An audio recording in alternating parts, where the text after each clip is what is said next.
រន្ធត់លោកគេបាបាវ៉ាន់កាទេថាឆ្នាំ2026នឹងមានសង្គ្រាមលោកលើកទី3គ្រោះមហន្តរាយនិងការគ្រប់គ្រងរបស់ AI ឈ្មោះរបស់លោកគេបាបាវ៉ាន់កានៅតែបន្តបង្កឲ្យមានការចង់ដឹងចង់ឃើញដល់សប្តាហ៍នេះការទូទាយរបស់គ្រូទាយអាចកំបាំងជនជាតិប៊ុលហ្គារីពីការផ្នែករូបនេះបានតាក់ទាញមនុស្សរាប់លាននាក់អស់រយៈពេលជាច្រើនឆ្នាំបើទោះបីលោកយាយបានទទួលមរណភាពតាំងពីឆ្នាំ1996ក៏ដោយ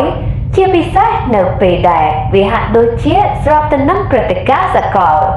នៅពេលដែលឆ្នាំ2026ខិតជិតមកដល់រលកថ្មីនៃការទូទាយរបស់លោកយាយបាបាវ៉ាន់កាកំពុងតែទាញចំណាប់អារម្មណ៍ម្ដងទៀតការទូទាយដែលត្រូវបានពិភាក្សាច្រើនបំផុតសម្រាប់ឆ្នាំ2026គឺសង្គ្រាមសកលដែលលោកយាយបានទាយថានឹងចាប់ផ្ដើមនៅបូព៌ាហើយនាំទៅរកការបំផ្លិចបំផ្លាញនៃបច្ចឹមលោកអ្នកខ្លះជឿថាលោកយាយបាបាវ៉ាន់កាកំពុងសម្ដែងទៅលើចំនួនទ្រង់ទ្រាយធំដែលអាចផ្លាស់ប្ដូរអំណាចជាសកលជារៀងរហូតហើយអ្នកផ្សេងទៀតគិតថា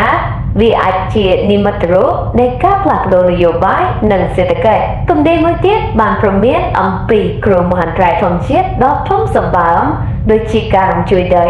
ការផ្ទុះភ្នំភ្លើងនិងអាកាសធាតុអាក្រក់ដែលបំផ្លាញដីស្ទើរតែ1/10នៃពិភពលោក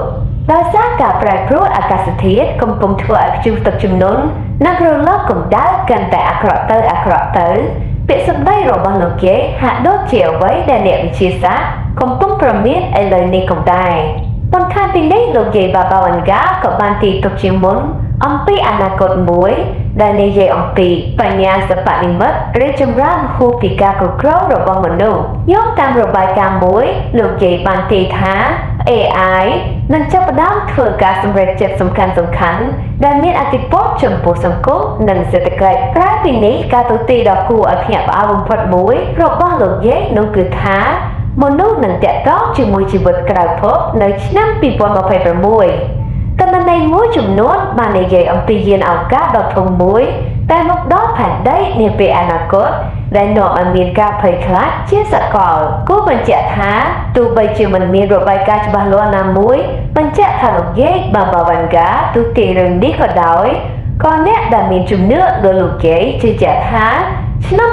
2026នឹងមានការផ្លាស់ប្ដូរដ៏សម្បើមសម្រាប់ពិភពលោកព្រោះកន្លងមកទំនេររបស់លោកយាយស្ទើរតែដុតទាំងស្រុងទៅហើយ